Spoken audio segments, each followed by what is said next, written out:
Hey guys, welcome to the help screen, and this is how to play Roblox on Microsoft Edge. So guys, first thing that you have to do is open up the Microsoft Edge, and from here guys, just simply go to roblox.com, and then from here guys, you can sign up or log in. And for me, I have an account, so we're just gonna click a login, guys.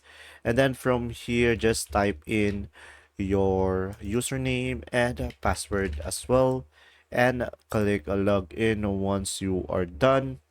And then from here, guys, as you can see, you'll be able to play your Roblox in Microsoft Edge.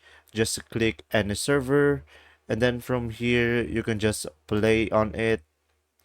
And also guys, you can download the Roblox player if you like.